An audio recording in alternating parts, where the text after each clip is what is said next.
ನಮಸ್ಕಾರ, ನಾನು ನಿಮ್ಮ ಡಾಕ್ಟರ್ ಲೋಕೇಶ್ ರಾಠೋಡ್. ಇವತ್ತೊಂದು ಹೊಸ ಸಂಚಿಕೆ ಅಂತಾರಾಷ್ಟ್ರೀಯ ಅರ್ಥಶಾಸ್ತ್ರದ 2 ಅಂಕದ ಪ್ರಶ್ನೆಗಳ ಬಗ್ಗೆ ತಿಳಿದುಕೊಳ್ಳೋಣ. ಅಂತಾರಾಷ್ಟ್ರೀಯ ವ್ಯಾಪಾರ ಎಂದರೇನು? ಜಗತ್ತಿನ ವಿವಿಧ ಸಾರ್ವಭೌಮ ದೇಶಗಳ ನಡುವೆ ನಡೆಯುವ ವ್ಯಾಪಾರವನ್ನು ಅಂತಾರಾಷ್ಟ್ರೀಯ ವ್ಯಾಪಾರ ಅಥವಾ ವಿದೇಶಿ ವ್ಯಾಪಾರ ಅಥವಾ ಇನ್ನು ಬೇರೆ ಬೇರೆ ಹೆಸರುಗಳಿಂದ ಕರೀತಾರೆ.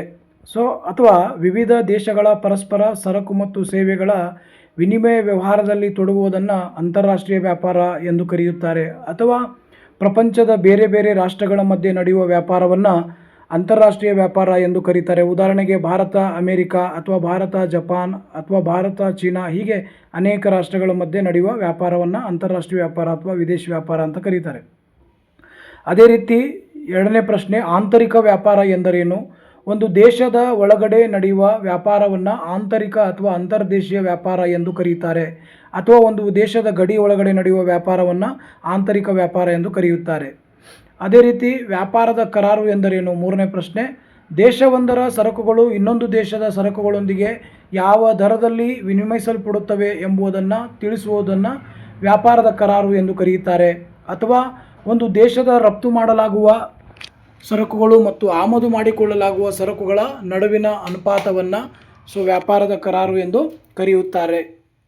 ಅದೇ ರೀತಿಯಾಗಿ ನಿವ್ವಳ ಸಾಟಿ ವ್ಯಾಪಾರದ ಕರಾರು ಎಂದರೇನು? 4ನೇ ಪ್ರಶ್ನೆ, ಒಂದು ದೇಶದ ರಫ್ತು ಸರಕುಗಳು ಮತ್ತು ಆಮದು ಸರಕುಗಳ ಬೆಲೆಯ ಅನುಪಾತವನ್ನು ನಿವ್ವಳ ಸಾಟಿ ವ್ಯಾಪಾರದ ಕರಾರು ಎಂದು ಕರೆಯುತ್ತಾರೆ. ಅಥವಾ ಒಂದು ದೇಶವು ಆಮದು ಮಾಡಿಕೊಳ್ಳುವ ಸರಕುಗಳಿಗೆ ಹೋಲಿಸಿದರೆ ತಾನು ರಫ್ತು ಮಾಡುವ ಸರಕುಗಳಿಗೆ ಪಡೆಯುವ ಬೆಲೆಗಳ ಅನುಪಾತವನ್ನೇ ನಿವ್ವಳ ಸಾಟಿ ವ್ಯಾಪಾರದ ಕರಾರು ಎಂದು ಕರೀತಾರೆ. ಇಲ್ಲಿ ನಾನು 6 ಅಂತ ಕೊಟ್ಟಿರ್ತೀನಿ, ನೀವು ಮೇಲ್ಗಡೆದಾದರೂ ಬರಿಬೋದು ಅಥವಾ 6 ಕೊಟ್ಟಿರೋ ಕೆಳಗಡೆ ಉತ್ತರ ಆದರೂ ಬರಿಬೋದಾಗತ್ತೆ. ಒಂದು ಉತ್ತರವನ್ನು ನೀವು ಆಯ್ಕೆ ಮಾಡಿಕೊಂಡು ಬರಿಬೇಕಾಗತ್ತೆ. ಅದೇ ರೀತಿ 5ನೇ ಪ್ರಶ್ನೆ, IMF ಅನ್ನು ವಿಸ್ತರಿಸಿ. IMF ಅಂದರೆ ಅಂತಾರಾಷ್ಟ್ರೀಯ ಹಣಕಾಸು ನಿಧಿ, ಇಂಟರ್ನ್ಯಾಷನಲ್ ಮಾನಿಟರಿ ಫಂಡ್ ಅಂತ ಹೇಳಬಹುದು. WTO ವಿಸ್ತರಿಸಿ ಹಾಗೂ ಕೇಂದ್ರ ಕಚೇರಿ ಎಲ್ಲಿದೆ ತಿಳಿಸಿ. ವಿಶ್ವ ವ್ಯಾಪಾರ ಸಂಘಟನೆ, ವರ್ಲ್ಡ್ ಟ್ರೇಡ್ ಆರ್ಗನೈಜೇಷನ್, WTOದ ಕೇಂದ್ರ ಕಚೇರಿ ಸ್ವಿಟ್ಜರ್ಲ್ಯಾಂಡಿನ ಜಿನೆವಾದಲ್ಲಿದೆ ಅನ್ನೋದನ್ನು ನಾವು ಗಮನಿಸಬೇಕಾಗತ್ತೆ. ಗ್ಯಾಟನ್ನು ವಿಸ್ತರಿಸಿ. ಸುಂಕಗಳು ಮತ್ತು ವ್ಯಾಪಾರದ ಮೇಲಿನ ಸಾಮಾನ್ಯ ಒಪ್ಪಂದ, general agreement on tariff and trade ಅಂತಕ್ಕಂಥದ್ದು ಗ್ಯಾಟ್ನ ವಿಸ್ತೃತ ರೂಪವಾಗಿದೆ. FDI ಅನ್ನು ವಿಸ್ತರಿಸಿ. ಫಾರಿನ್ ಡೈರೆಕ್ಟ್ ಇನ್ವೆಸ್ಟ್ಮೆಂಟ್, ವಿದೇಶಿಯ ನೇರ ಹೂಡಿಕೆ. ಇದನ್ನು ನಾವು FDI ಅಂತ ಕರೀಬಹುದು. ಹೀಗೆ IMF ಅನ್ನು ವಿಸ್ತರಿಸಿ, ಅಥವಾ WTO ವಿಸ್ತರಿಸಿ, ಅಥವಾ ಕೇಂದ್ರ ಕಚೇರಿಯಲ್ಲಿದೆ, ಅಥವಾ ಗ್ಯಾಟನ್ನು ವಿಸ್ತರಿಸಿ, ಅಥವಾ FDI ಅನ್ನು ವಿಸ್ತರಿಸಿ ಅಂತ ಕೇಳಿದಾಗ ಇದನ್ನು ನೀವು ವಿಸ್ತರಿಸಿ ಬರೀಬೇಕಾಗತ್ತೆ. ಕನ್ನಡ ಭಾಷೆಯಲ್ಲಿ ಅಥವಾ ಆಂಗ್ಲ ಭಾಷೆಯಲ್ಲಿ ಕೂಡ ನೀವು ಇಲ್ಲಿ 2 ಭಾಷೆಯಲ್ಲಿ ನಾನು ಕೊಟ್ಟಿರ್ತೇನೆ. ನೀವು ಯಾವುದರಲ್ಲಿ ನಿಮಗೆ ಅನುಕೂಲ ಆಗುತ್ತೆ ಅದರಲ್ಲಿ ನೀವು ಬರೀಬಹುದು. ಹಾಗಾಗಿ ಇದರ ಮೇಲೆಯೂ ಕೂಡ ಮುಂಬರುವ ಪರೀಕ್ಷೆಗಳಿಗೆ 5ನೇ ಸೆಮ್ ಮತ್ತು 6ನೇ ಸೆಮ್ BA ವಿದ್ಯಾರ್ಥಿಗಳಿಗೆ ಬರಬಹುದಾಗಿರತಕ್ಕಂಥ ಸಂಭವನೀಯ ಪ್ರಶ್ನೆ. ಮುಂದುವರೆದ ಭಾಗ 9ನೇ ಪ್ರಶ್ನೆ, ವ್ಯಾಪಾರ ಬಾಕಿ ಅಥವಾ ವ್ಯಾಪಾರ ಸಿಲ್ಕು ಎಂದರೇನು? ಒಂದು ನಿರ್ದಿಷ್ಟ ಅವಧಿಯಲ್ಲಿ ಒಂದು ದೇಶ ಆಮದು ಮಾಡಿಕೊಂಡ ಮತ್ತು ರಫ್ತು ಮಾಡಿದ ಸರಕುಗಳ ಮೌಲ್ಯವನ್ನು ವ್ಯಾಪಾರ ಬಾಕಿ ಎಂದು ಕರೆಯುತ್ತಾರೆ. ಅಥವಾ ಕೇವಲ ಸರಕುಗಳ ಆಮದು ಮತ್ತು ರಫ್ತಿನ ಲೆಕ್ಕಾಚಾರವನ್ನು ವ್ಯಾಪಾರ ಬಾಕಿ ಅಥವಾ ವ್ಯಾಪಾರ ಶಿಲ್ಕು ಅಂತ ಕೂಡ ಕರಿಬೋದು. ವ್ಯಾಪಾರ ಬಾಕಿಯನ್ನು ವ್ಯಾಪಾರ ಶಿಲ್ಕು ಅಂತ ಕೂಡ ಕರೀತಾರೆ. ಹಾಗಾಗಿ ಒಂದು ನಿರ್ದಿಷ್ಟ ಅವಧಿಯಲ್ಲಿ ಒಂದು ದೇಶ ಆಮದು ಮಾಡಿಕೊಂಡ ಮತ್ತು ರಫ್ತು ಮಾಡಿದ ಸರಕುಗಳ ಮೌಲ್ಯವನ್ನು ವ್ಯಾಪಾರ ಬಾಕಿ ಎಂದು ಕರೆಯಲಾಗುತ್ತೆ. ಅದೇ ರೀತಿ 10ನೇ ಪ್ರಶ್ನೆ, ವಿನಿಮಯ ದರದ ಅರ್ಥವನ್ನು ಕೊಡಿ. ಒಂದು ದೇಶದ ನಾಣ್ಯವನ್ನು ಮತ್ತೊಂದು ದೇಶದ ನಾಣ್ಯದೊಡನೆ ಯಾವ ದರದಲ್ಲಿ ವಿನಿಮಯಿಸಲಾಗಿದೆ ಅಥವಾ ಪರಿವರ್ತಿಸಲಾಗಿದೆ ಎಂಬುದನ್ನು ವಿನಿಮಯ ದರ ಎಂದು ಕರೆಯುತ್ತಾರೆ. ಅಥವಾ ಒಂದು ದೇಶದ ಕರೆನ್ಸಿಯನ್ನು ಇನ್ನೊಂದು ದೇಶದ ಕರೆನ್ಸಿಗೆ ಪರಿವರ್ತಿಸಿದಾಗ ಅಥವಾ ಪರಿವರ್ತಿಸುವಾಗ ಅನ್ವಯವಾಗುವ ಬೆಲೆ ಅಥವಾ ಅನುಪಾತವೇ ವಿನಿಮಯ ದರ ಎಂದು ನಾವು ಕರಿತೇವೆ. ಹಾಗಾಗಿ ವಿನಿಮಯ ದರ ಅಥವಾ ವ್ಯಾಪಾರ ಬಾಕಿ ಅಥವಾ ವ್ಯಾಪಾರ ಸಿಲ್ಕು ಅಂತಕ್ಕಂಥದ್ದು ಈ ರೀತಿಯಾಗಿ ಅರ್ಥವನ್ನು ಹೊಂದಿದೆ. ಅದೇ ರೀತಿ ಮುಂದುವರೆದ ಭಾಗದಲ್ಲಿ ವಿನಿಮಯ ನಿಯಂತ್ರಣ ಎಂದರೇನು? ವಿದೇಶಿ ಕರೆನ್ಸಿ ಖರೀದಿ, ಮಾರಾಟ ಮತ್ತು ದೇಶದೊಳಗೆ ಅಥವಾ ಹೊರಗೆ ಹಣದ ವರ್ಗಾವಣೆ ಮೇಲೆ ಸರ್ಕಾರ ಅಥವಾ ಕೇಂದ್ರ ಬ್ಯಾಂಕ್ ಹೇರುವ ನಿರ್ಬಂಧಗಳು ಮತ್ತು ನಿಯಮಗಳನ್ನು ವಿನಿಮಯ ನಿಯಂತ್ರಣ ಎಂದು ಕರೆಯುತ್ತಾರೆ. ಅಥವಾ ಸರ್ಕಾರವು ತನ್ನ ಗಡಿಯೊಳಗೆ ವಿದೇಶಿ ಕರೆನ್ಸಿಯ ಚಲನೆಯನ್ನು ನಿರ್ವಹಿಸಲು ಮತ್ತು ನಿಯಂತ್ರಿಸಲು ವಿಧಿಸುವ ನಿಯಂತ್ರಕ ಕ್ರಮಗಳನ್ನು ವಿನಿಮಯ ನಿಯಂತ್ರಣ ಎಂದು ಕರೀತಾರೆ. ಈ ಒಂದು ಪ್ರಶ್ನೆಯೂ ಕೂಡ ಮುಂಬರುವ ಪರೀಕ್ಷೆಯಲ್ಲಿ ಕೇಳಬಹುದು. ಅದೇ ರೀತಿಯಾಗಿ ನಿರಪೇಕ್ಷ ವೆಚ್ಚ ಅನುಕೂಲ ಸಿದ್ಧಾಂತವನ್ನು ಪ್ರತಿಪಾದನೆ ಮಾಡಿದವರು ಯಾರು? Adam Smith. ಇವರು ಸಂಪ್ರದಾಯ ಪಂಥದ ಅರ್ಥಶಾಸ್ತ್ರಜ್ಞರಾಗಿದ್ದುಕೊಂಡು ಇವರು ನಿರಪೇಕ್ಷ ವೆಚ್ಚ ಅನುಕೂಲ ಸಿದ್ಧಾಂತವನ್ನು ಪ್ರತಿಪಾದನೆ ಮಾಡಿದ್ದಾರೆ ಅನ್ನೋದನ್ನು ಇಲ್ಲಿ ನಾವು ತಿಳಿಯಬಹುದಾಗಿದೆ. ಅದೇ ರೀತಿ ಮುಂದುವರೆದ ಭಾಗದಲ್ಲಿ ನೋಡೋದಾದರೆ 13ನೇ ಪ್ರಶ್ನೆ, ಕೊಳ್ಳುವ ಶಕ್ತಿ ಸರಿಸಮಾನತಾ ಸಿದ್ಧಾಂತವನ್ನು ಪ್ರತಿಪಾದಿಸಿದವರು ಯಾರು? ಗುಸ್ತಾವ್ ಕ್ಯಾಸಲ್ ಅಂತಕ್ಕಂಥವರು ಈ ಒಂದು ಸಿದ್ಧಾಂತವನ್ನು ಪ್ರತಿಪಾದನೆ ಮಾಡಿದ್ದಾರೆ. ಕೊಳ್ಳುವ ಶಕ್ತಿ ಸರಿಸಮಾನತಾ ಸಿದ್ಧಾಂತ ಪ್ರತಿಪಾದಿಸಿದವರು ಗುಸ್ತಾವ್ ಕ್ಯಾಸಲ್ ಅಂತಕ್ಕಂಥವರು ಈ ಒಂದು ಸಿದ್ಧಾಂತವನ್ನು ಪ್ರತಿಪಾದನೆ ಮಾಡಿದ್ದಾರೆ. ಅದೇ ರೀತಿ 14ನೇ ಪ್ರಶ್ನೆ, ಡಂಪಿಂಗ್ ಎಂದರೇನು? ಉತ್ಪಾದನಾಕಾರ ತನ್ನ ವಸ್ತುವನ್ನು ಬೇರೆ ಬೇರೆ ಮಾರುಕಟ್ಟೆಗಳಲ್ಲಿ ಬೇರೆ ಬೇರೆ ಬೆಲೆಯಲ್ಲಿ ಮಾರುವುದನ್ನು ಡಂಪಿಂಗ್ ಎಂದು ಕರೆಯುತ್ತಾರೆ. ಅಥವಾ ದೇಶೀಯ ಮಾರುಕಟ್ಟೆಯಲ್ಲಿ ಒಂದು ಬೆಲೆಗೆ ಹಾಗೂ ವಿದೇಶಿ ಮಾರುಕಟ್ಟೆಯಲ್ಲಿ ಇನ್ನೊಂದು ಬೆಲೆಯಲ್ಲಿ ಮಾರುವುದನ್ನು ಡಂಪಿಂಗ್ ಎಂದು ಕರೆಯುತ್ತಾರೆ. ಉದಾಹರಣೆಯಾಗಿ ತೆಗೆದುಕೊಂಡಾಗ, ಉದಾಹರಣೆಗೆ ಭಾರತದಲ್ಲಿ ಒಂದು ವಸ್ತುವನ್ನು 100 ರೂಪಾಯಿ ಬೆಲೆಯಲ್ಲಿ ಮಾರಿದರೆ ವಿದೇಶಿ ಮಾರುಕಟ್ಟೆಯಲ್ಲಿ 200 ರೂಪಾಯಿ ಬೆಲೆಯಲ್ಲಿ ಮಾರುವುದನ್ನು ಡಂಪಿಂಗ್ ಅಂತ ಕೂಡ ಕರೆಯಬಹುದು. ಅದೇ ರೀತಿ 15ನೇ ಪ್ರಶ್ನೆ, ವಿದೇಶಿ ವಿನಿಮಯ ಮಾರುಕಟ್ಟೆ ಎಂದರೇನು? ಸ್ವದೇಶಿ ಹಣಕ್ಕೆ ಬದಲಾಗಿ ವಿದೇಶಿ ಹಣವನ್ನು ಕೊಳ್ಳುವ ಮತ್ತು ಮಾರುವ ಸ್ಥಳವೇ ವಿದೇಶಿ ವಿನಿಮಯ ಮಾರುಕಟ್ಟೆ ಎಂದು ಹೇಳಬಹುದು. ಸ್ವದೇಶಿ ಹಣಕ್ಕೆ ಬದಲಾಗಿ ವಿದೇಶಿ ಹಣವನ್ನು ಕೊಳ್ಳುವ ಮತ್ತು ಮಾರುವ ಸ್ಥಳವೇ ವಿದೇಶಿ ವಿನಿಮಯ ಮಾರುಕಟ್ಟೆ ಎಂದು ಕರೀತಾರೆ. ಅಥವಾ ವಿದೇಶಿ ವಿನಿಮಯ ವ್ಯವಹಾರಗಳನ್ನು ನಡೆಸುವ ಮಾರುಕಟ್ಟೆಯನ್ನು ವಿದೇಶಿ ವಿನಿಮಯ ಮಾರುಕಟ್ಟೆ ಎಂದು ಕೂಡ ಕರೀತಾರೆ. ಹಾಗಾಗಿ ವಿದೇಶಿ ವಿನಿಮಯ ಮಾರುಕಟ್ಟೆ ಅಂದರೆ ನೀವು ಸರಳವಾಗಿ ವಿದೇಶಿ ವಿನಿಮಯ ವ್ಯವಹಾರವನ್ನು ನಡೆಸುವ ಮಾರುಕಟ್ಟೆಯನ್ನು ವಿದೇಶಿ ವಿನಿಮಯ ಮಾರುಕಟ್ಟೆ ಅಂತ ಕೂಡ ಕರೀತಾರೆ. ಅದೇ ರೀತಿ ಸಾಪೇಕ್ಷ ವೆಚ್ಚ ಸಿದ್ಧಾಂತವನ್ನು ಪ್ರತಿಪಾದಿಸಿದವರು ಯಾರು? ಡೇವಿಡ್ ರಿಕಾರ್ಡೋ ಅವರು ಸಾಪೇಕ್ಷ ವೆಚ್ಚ ಸಿದ್ಧಾಂತವನ್ನು ಪ್ರತಿಪಾದನೆ ಮಾಡಿದ್ದಾರೆ. ಅವರ ಸಿದ್ಧಾಂತದಲ್ಲಿ ಸಾಪೇಕ್ಷ ಅನುಕೂಲತೆಯನ್ನು ಹೊಂದಿರತಕ್ಕಂಥ ದೇಶ ಒಂದು ಸರಕನ್ನು ಉತ್ಪಾದನೆ ಮಾಡುತ್ತೆ, ಅನಾನುಕೂಲ ಹೊಂದಿರುವಂಥ ಸರಕನ್ನು ಅದು ಬೇರೆ ವಿಧಾನವನ್ನು ಅದೇ ರೀತಿ 17ನೇ ಪ್ರಶ್ನೆ, ಸುಂಕ ಎಂದರೇನು? ಆಮದು ಸರಕುಗಳ ಮತ್ತು ರಫ್ತು ಸರಕುಗಳ ಮೇಲೆ ವಿಧಿಸುವ ತೆರಿಗೆಯನ್ನು ಸುಂಕ ಎಂದು ಕರೆಯುತ್ತಾರೆ. ಅಥವಾ ಸುಂಕವು ಆಮದು ಮಾಡಿದ ಮತ್ತು ಸಾಂದರ್ಭಿಕವಾಗಿ ರಫ್ತು ಮಾಡುವ ಸರಕುಗಳು ಮತ್ತು ಸೇವೆಗಳ ಮೇಲೆ ಸರ್ಕಾರವು ವಿಧಿಸುವ ತೆರಿಗೆ ಅಥವಾ ಸುಂಕಗಳು ಎಂದು ಕರೀತಾರೆ. ಸುಂಕವನ್ನು ಒಂದು ರೀತಿಯಲ್ಲಿ ತೆರಿಗೆ ಅಂತ ನಾವು ಹೇಳಬಹುದು. ಹಾಗಾಗಿ ಸುಂಕ ಅಂತಕ್ಕಂಥದ್ದು ಆಮದು ಸರಕುಗಳು ಮತ್ತು ರಫ್ತು ಸರಕುಗಳ ಮೇಲೆ ವಿಧಿಸುವ ಒಂದು ತೆರಿಗೆಯಾಗಿದೆ. ಅದೇ ರೀತಿ ಸದಾವಕಾಶ ವೆಚ್ಚ ಸಿದ್ಧಾಂತವನ್ನು ಪ್ರತಿಪಾದಿಸಿದವರು ಯಾರು ತಿಳಿಸಿ? ಅದನ್ನು ಪ್ರತಿಪಾದನೆ ಮಾಡಿದವರು ಗಾಟ್ಫ್ರೈಡ್ ಹ್ಯಾರ್ಬಲ್ರವರು ಅಂತ ಹೇಳ್ಬೋದು. ನಾವು ಗಾಟ್ಫ್ರೈಡ್ ಹ್ಯಾರ್ಬಲ್ರವರು ಅಂತ ಹೇಳ್ಬೋದು. ಇವರು ಸದಾವಕಾಶ ವೆಚ್ಚ ಸಿದ್ಧಾಂತವನ್ನು ಪ್ರತಿಪಾದನೆ ಮಾಡಿದ್ದಾರೆ. ಒಂದು ವಸ್ತುವನ್ನು ಉತ್ಪಾದನೆ ಮಾಡಲಿಕ್ಕೆ ಇನ್ನೊಂದು ವಸ್ತುವನ್ನು ತ್ಯಾಗ ಮಾಡುವುದನ್ನು ನಾವು ಸದಾವಕಾಶ ವೆಚ್ಚ ಅಂತ ಕರಿತೀವಿ. ಈ ಒಂದು ಪ್ರಶ್ನೆಯಲ್ಲಿ ಬಂದಿರತಕ್ಕಂಥ ಉತ್ತರ. ಅದೇ ರೀತಿ ಮುಂದುವರೆದ ಭಾಗದಲ್ಲಿ 19ನೇ ಪ್ರಶ್ನೆ, ಕೋಟಾ ಎಂದರೇನು? ಒಂದು ಗೊತ್ತಾದ ಕಾಲದಲ್ಲಿ ಎಷ್ಟು ಪ್ರಮಾಣದ ಸರಕುಗಳನ್ನು ಆಮದು ಮಾಡಿಕೊಳ್ಳಬಹುದು ಎಂಬುದನ್ನು ನಿರ್ಧರಿಸುವುದೇ ಕೋಟಾ ಎಂದು ಕರೆಯಲಾಗುತ್ತೆ. ಅಥವಾ ಕೋಟಾ ಎಂದರೆ ಒಂದು ನಿರ್ದಿಷ್ಟ ಅವಧಿಯಲ್ಲಿ ದೇಶವು ಆಮದು ಮಾಡಿಕೊಳ್ಳಬಹುದಾದ ಅಥವಾ ರಫ್ತು ಮಾಡಬಹುದಾದ ಉತ್ಪನ್ನಗಳ ಪ್ರಮಾಣ ಅಥವಾ ವಿತ್ತೀಯ ಮೌಲ್ಯವನ್ನು ಮಿತಿಗೊಳಿಸಲು ಸರ್ಕಾರ ಹೇರಿದ ವ್ಯಾಪಾರದ ಒಂದು ನಿರ್ಬಂಧನವನ್ನು ಕೋಟಾ ಎಂದು ನಾವು ಕರೆಯಬಹುದು. ಅಂದರೆ ಒಂದು ನಿರ್ದಿಷ್ಟ ಕಾಲದಲ್ಲಿ ಎಷ್ಟು ಪ್ರಮಾಣದ ಸರಕುಗಳನ್ನು ಆಮದು ಮಾಡಿಕೊಳ್ಳಬಹುದು ಎನ್ನುವುದನ್ನು ನಿರ್ಧಾರ ಮಾಡುವುದೇ ಕೋಟಾ ಅಂತ ಹೇಳಬಹುದು. ಅದೇ ರೀತಿ ಅಪಮೌಲ್ಯೀಕರಣ ಎಂದರೇನು? ದೇಶೀಯ ನಾಣ್ಯದ ಬಾಹ್ಯ ಮೌಲ್ಯವನ್ನು ಉದ್ದೇಶಪೂರ್ವಕವಾಗಿ ಕಡಿಮೆಗೊಳಿಸುವುದನ್ನು ಅಪಮೌಲ್ಯೀಕರಣ ಎಂದು ಕರೀತಾರೆ. ಅಥವಾ ಸ್ವದೇಶಿ ನಾಣ್ಯದ ಮೌಲ್ಯವನ್ನು ವಿದೇಶಿ ನಾಣ್ಯದ ಮೌಲ್ಯಕ್ಕೆ ಹೋಲಿಸಿದಂತೆ ತಗ್ಗಿಸುವುದನ್ನು ಹಣದ ಅಪಮೌಲ್ಯೀಕರಣ ಎಂದು ಕರೀತಾರೆ. ಯಾಕಂದರೆ ಕಪ್ಪು ಹಣ ಸೃಷ್ಟಿಯಾದಂಥ ಸಂದರ್ಭದಲ್ಲಿ ಸರ್ಕಾರ ಉದ್ದೇಶಪೂರ್ವಕವಾಗಿ ಏನು ಮಾಡುತ್ತಂದರೆ ದೇಶೀಯ ನಾಣ್ಯದ ಬಾಹ್ಯ ಮೌಲ್ಯವನ್ನು ಏನು ಮಾಡುತ್ತಂದರೆ ಕಡಿಮೆಗೊಳಿಸುವಂಥ ಒಂದು ಕಾರ್ಯವನ್ನು ಮಾಡ್ತದೆ. ಅದರ ಮೂಲಕ ನಾವೇನು ಮಾಡ್ಬೋದು ಅಂದರೆ ಅಪಮೌಲ್ಯೀಕರಣಗೊಳಿಸಿದಾಗ ನಾವು ಕಪ್ಪು ಹಣವನ್ನು ನಿಯಂತ್ರಣಕ್ಕೆ ತರಲಿಕ್ಕೆ ಸಾಧ್ಯವಾಗ್ತದೆ ಅನ್ನೋದನ್ನು ಇಲ್ಲಿ ನಾವು ಗಮನಿಸಬೇಕಾಗ್ತದೆ. ಆದ್ದರಿಂದ ಹೀಗೆ ಅನೇಕ ಅಂಶಗಳನ್ನು ಅದು ಹೊಂದಿದೆ ಅನ್ನೋದನ್ನು ಇಲ್ಲಿ ಗಮನಿಸ್ಬೋದು. ಅದೇ ರೀತಿ ಮುಂದುವರೆದ ಭಾಗದಲ್ಲಿ 21ನೇ ಪ್ರಶ್ನೆ, ಜಪಾನ್ ದೇಶದ ಕರೆನ್ಸಿಯನ್ನು ತಿಳಿಸಿ. ಯೆನ್ ಜಪಾನ್ ದೇಶದ ಕರೆನ್ಸಿ ಆಗಿದೆ. ಜಪಾನ್ ದೇಶದ ಕರೆನ್ಸಿ ಯಾವುದು? ಯೆನ್ ಅಂತಕ್ಕಂಥದ್ದು. 22ನೇ ಪ್ರಶ್ನೆ, WTO ಸ್ಥಾಪನೆಯಾದದ್ದು ಯಾವಾಗ ತಿಳಿಸಿ? ಜನವರಿ 1, 1995ರಲ್ಲಿ WTO ಸ್ಥಾಪನೆಯಾಗಿದೆ ಅನ್ನೋದನ್ನು ನಾವು ಗಮನಿಸಬೇಕಾಗತ್ತೆ.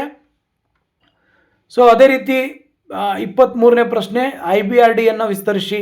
International bank for reconstruction and development, ಅಂತಾರಾಷ್ಟ್ರೀಯ ಪುನರ್ನಿರ್ಮಾಣ ಮತ್ತು ಅಭಿವೃದ್ಧಿ ಬ್ಯಾಂಕ್ ಅಂತೇಳಿ ನಾವು ಅದನ್ನು ಕರಿತೇವೆ.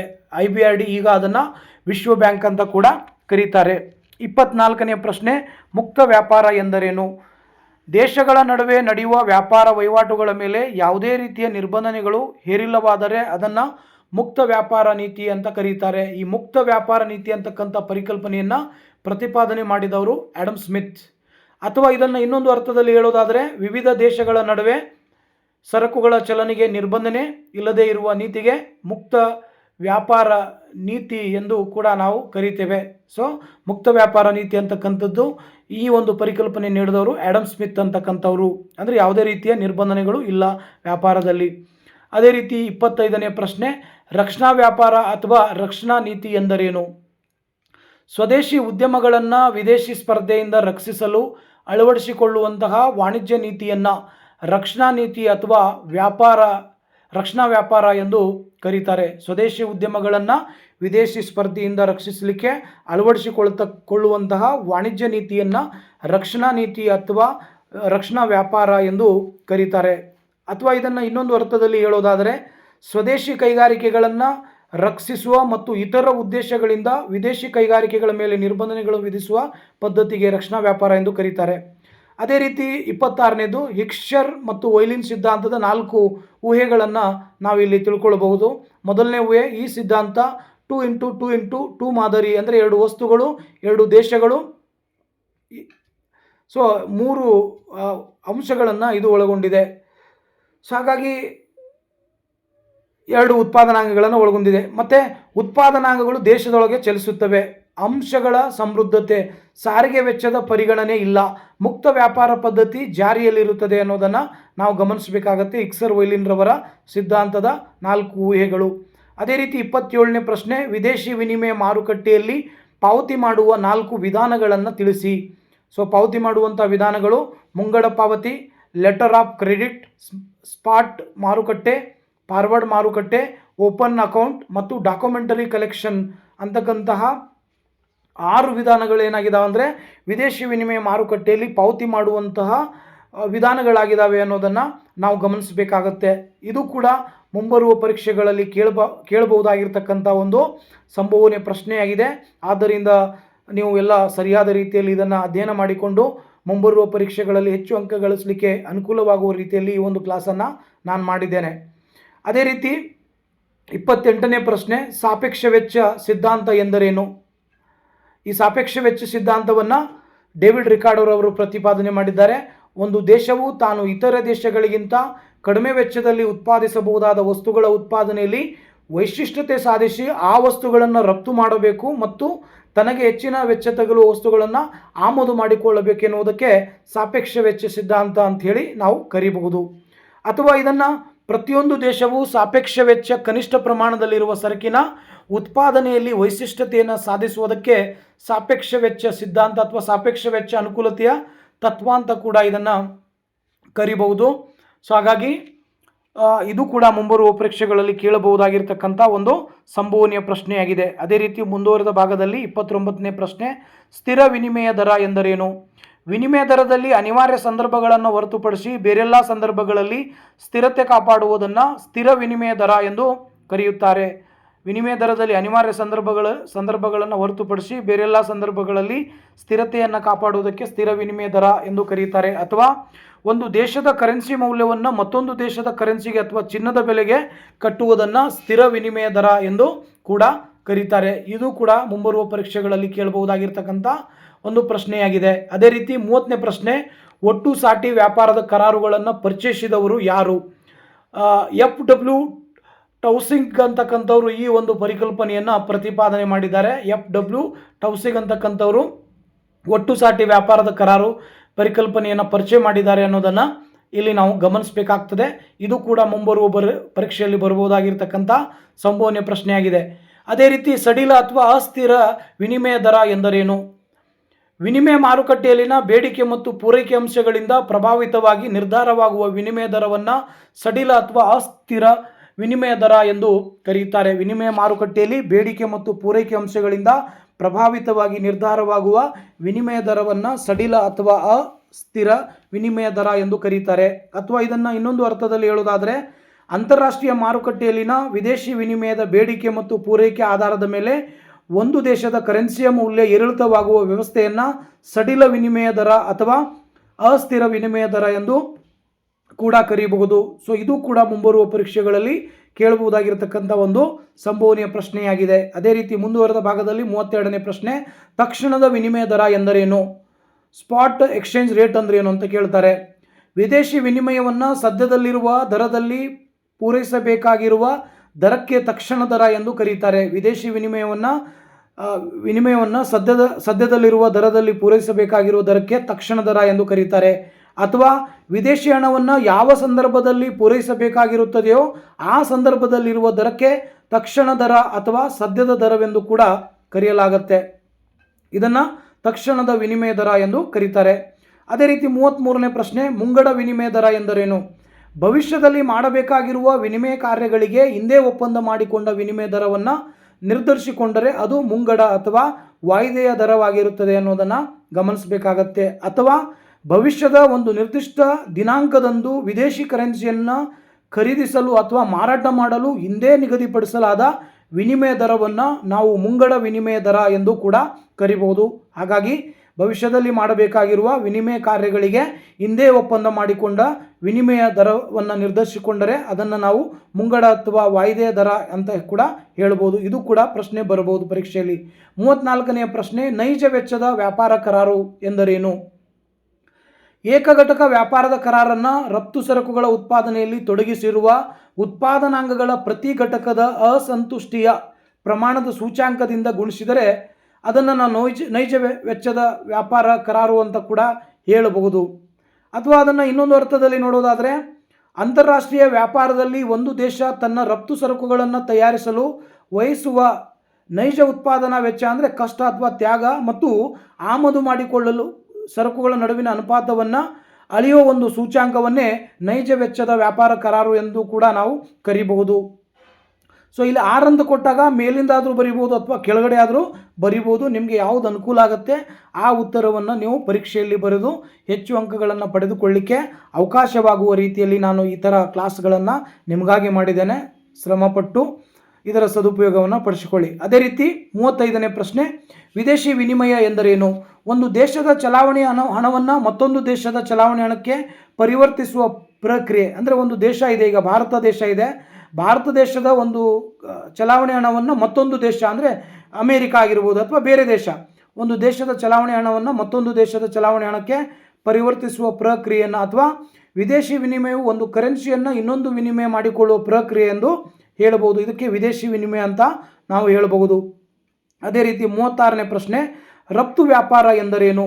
ಒಂದು ದೇಶದಲ್ಲಿ ಉತ್ಪಾದಿಸಲಾದ ಸರಕು ಅಥವಾ ಸೇವೆಗಳನ್ನು ಮತ್ತೊಂದು ದೇಶದಲ್ಲಿ ಖರೀದಿದಾರರಿಗೆ ಮಾರಾಟ ಮಾಡುವ ಪ್ರಕ್ರಿಯೆಯನ್ನು ರಫ್ತು ವ್ಯಾಪಾರ ಎಂದು ಕರೀತಾರೆ.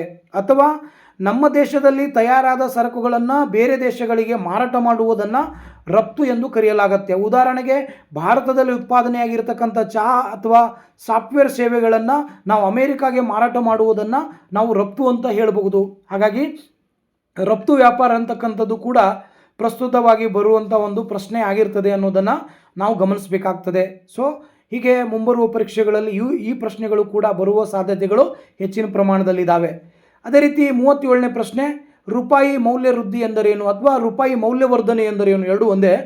ಅಂತಾರಾಷ್ಟ್ರೀಯ ಮಾರುಕಟ್ಟೆಯಲ್ಲಿ ವಿಶೇಷವಾಗಿ ಅಮೆರಿಕ ಡಾಲರ್ನಂತಹ ಇತರ ಪ್ರಮುಖ ವಿದೇಶಿ ಕರೆನ್ಸಿಗಳಿಗೆ ಹೋಲಿಸಿದರೆ ಭಾರತೀಯ ರೂಪಾಯಿ ಮೌಲ್ಯವು ಹೆಚ್ಚಾಗುವುದನ್ನು ಅಥವಾ ಬಲಗೊಳ್ಳುವುದನ್ನು ರೂಪಾಯಿ ಮೌಲ್ಯ ವೃದ್ಧಿ ಅಥವಾ ಮೌಲ್ಯವರ್ಧನೆ ಎಂದು ಕರೀತಾರೆ. ಅಂದರೆ ಅಂತಾರಾಷ್ಟ್ರೀಯ ಮಾರುಕಟ್ಟೆಯಲ್ಲಿ ವಿಶೇಷವಾಗಿ ಅಮೆರಿಕ ಡಾಲರ್ನಂತಹ ಪ್ರಮುಖ ವಿದೇಶಿ ಕರೆನ್ಸಿಗಳಿಗೆ ಹೋಲಿಸಿದರೆ ಭಾರತೀಯ ರೂಪಾಯಿ ಮೌಲ್ಯ ಹೆಚ್ಚಾಗುವುದನ್ನು ಅಥವಾ ಬಲಗೊಳ್ಳುವುದನ್ನು ನಾವು ರೂಪಾಯಿ ಮೌಲ್ಯ ವೃದ್ಧಿ ಅಂತ ಕರಿತೀವಿ. ಅಥವಾ ಒಂದು ಘಟಕದ ವಿದೇಶಿ ಕರೆನ್ಸಿಯನ್ನು ಖರೀದಿಸಲು ಕಡಿಮೆ ರೂಪಾಯಿ ಬೇಕಾಗುವ ಸ್ಥಿತಿಯನ್ನು ರೂಪಾಯಿ ಮೌಲ್ಯ ವೃದ್ಧಿ ಎಂದು ಕರೀತಾರೆ. ಅಂದರೆ ಒಂದು ಡಾಲರ್ ಖರೀದಿಸಲಿಕ್ಕೆ ಹಿಂದೆ ನಾವು ನೀಡುತ್ತಿದ್ದ ರೂಪಾಯಿಗಿಂತ ಕಡಿಮೆ ರೂಪಾಯಿಯನ್ನು ನಾವು ನೀಡಬೇಕಾಗತ್ತೆ. ಅಂದರೆ ಪ್ರಸ್ತುತವಾಗಿ ಇಂದಿನ ದರ $1 USD ಡಾಲರ್ಗೆ ನಾವು ಭಾರತದ ಕರೆನ್ಸಿ ಎಷ್ಟು ಕೊಡಬೇಕಂದ್ರೆ 95.71 ರೂಪಾಯಿಯನ್ನು ಕೊಡಬೇಕಾಗತ್ತೆ. ಇದು 2026 ಮೇ 14 ಅಂಕಿಅಂಶದ ಪ್ರಕಾರ ಈ ಒಂದು ಮಾಹಿತಿಯನ್ನು ಕೊಟ್ಟಿದ್ದೇನೆ.